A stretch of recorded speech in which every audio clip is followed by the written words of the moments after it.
Welcome to the CDA Institute's Geopolitical Update. I'm Josh Malm, Director of Research and Analysis for the Institute, and I'm joined by geopolitical expert Joseph Varner, Deputy Director of the Conference of Defense Associations and former Director of Policy for the Minister of National Defense. In this podcast, Joe will provide his analysis and insights on the most significant geopolitical and international security developments of the week. So grab your headphones and get ready for a concise but comprehensive update on the world's most pressing geopolitical issues. The CDA Institute encourages rigorous debate on national security matters through our events, research, and publications. Welcome back to the Geopolitical Update. We've taken a bit of a summer hiatus. Joe, great that you're back from vacation. How's your summer been? Have there been any sandy beaches or anything for you? And what are the three stories we're going to be focusing on today? No sandy beaches, but lots of stuff to watch and keep me entertained. So the three stories this week that are of particular interest are Iran's on again, off again retaliation against Israel, Ukraine's invasion of Russia, and flashpoints in the Western Pacific. So first to the Middle East on Iran's on and off again retaliation against Israel for the assassination of two terror leaders, Hamas's political leader and Hezbollah's top military leader. Everybody had anticipated a quick Iranian response that would see its ring of fire proxy militias in Iraq, Syria, Lebanon, and Yemen launch missiles, rockets, and drones at Israel, backed up by a larger missile and drone attack than Iran launched in April. And that would go over several days. This has not occurred yet. And we have heard that it's in part because of Iran wanting to keep the Israelis waiting, that sense of impending doom.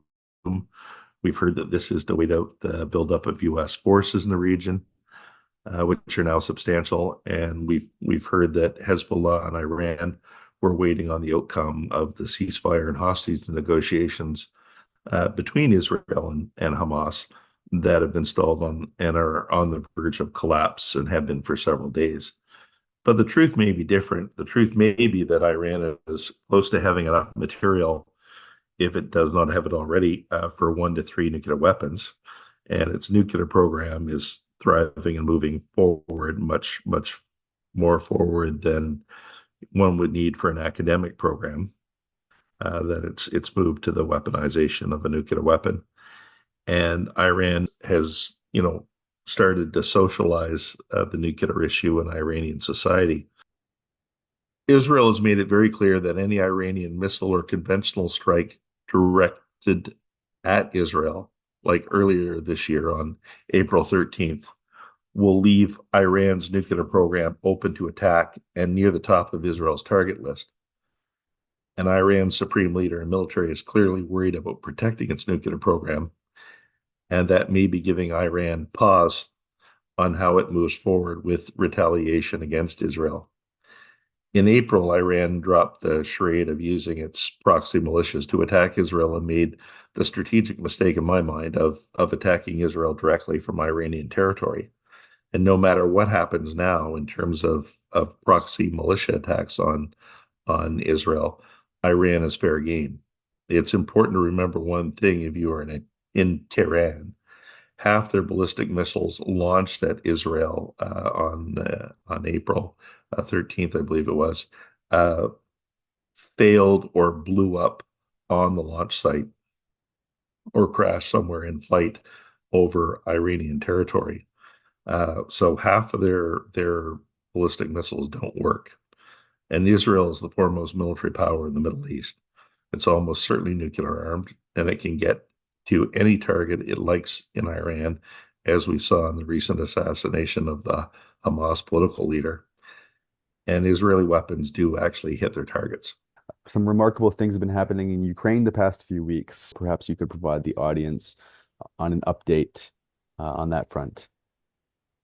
Yeah, so on the Russian-Ukraine war, I think we're now entering week 3 of Ukraine's surprise offensive into Russia's Kursk oblast. And it continues. Ukrainian forces have so far seized control of about 1,150 square kilometers of Russian territory and 82 settlements in Kursk.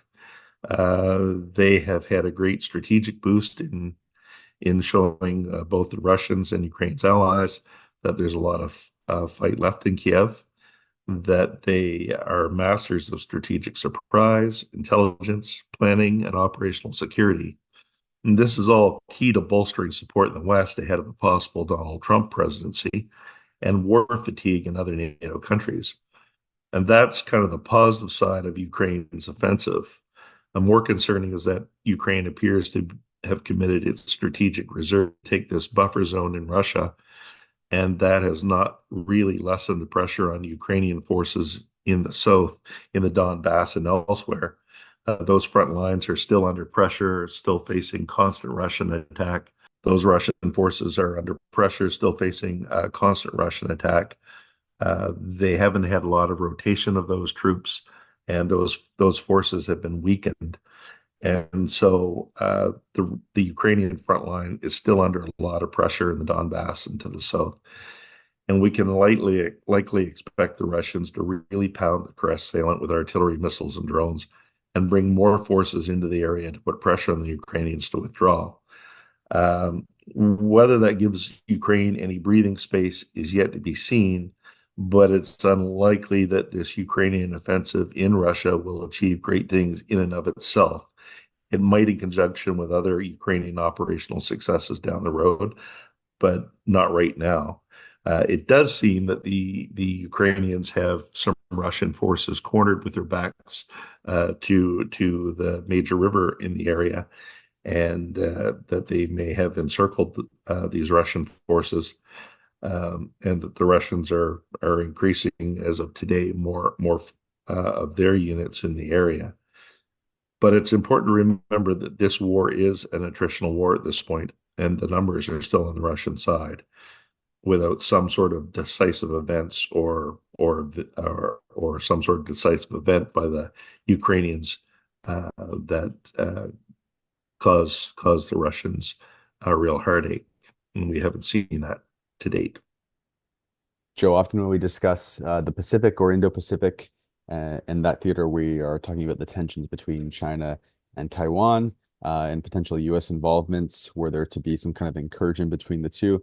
However, lately we've been seeing a lot of tension building up between China and Japan in regards to the Senkaku Islands. So perhaps you could provide our audience with a bit of an update on what's happening in the Pacific. Yeah, in the Pacific, there's always been this view that the flashpoint for a greater regional war would be a conflict between China and Taiwan that would expand into a war between China and the US.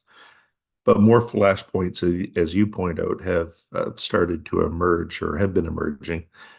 And that includes the Chinese intrusions into Japan's Senkaku Islands and China's bullying of its Southeast Asian neighbors, particularly the Philippines and the South China Sea, over features well within the Philippines' exclusive economic zone at Sabina, Scarborough, Second Thomas Shoals, and Titu Island.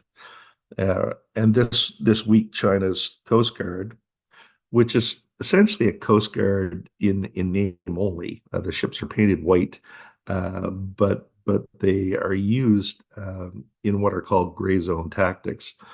And in this case, the Chinese Coast Guard rammed two smaller Philippine Coast Guard ships. So far, there have been injuries in China's bullying campaign and its drive to push its neighbors out of the South China Sea, using its Coast Guard and shadowy maritime militia, but no loss of life yet. China's used gray zone tactics like near rammings, water cannon, general harassment, and even attacks on Philippine military personnel using knives and axes. Kind of anything short of gunfire and violence that could lead to an all-out war. The problem for China is that the Philippines has a military alliance with the United States, and any loss of life could lead to a fight with the U.S. That is something that so far China has avoided, but each week we seem to inch closer to that violent outbreak where there's a loss of life between China and the Philippines that could lead us closer to a Pacific and a regional war. Joe, thank you once again for your insightful analysis and for guiding us through this week's geopolitical developments. And to our listeners, thank you for tuning in once again. Be sure to check us out next week as we reconvene with Joe to delve into another week of global affairs. Thank you, everyone.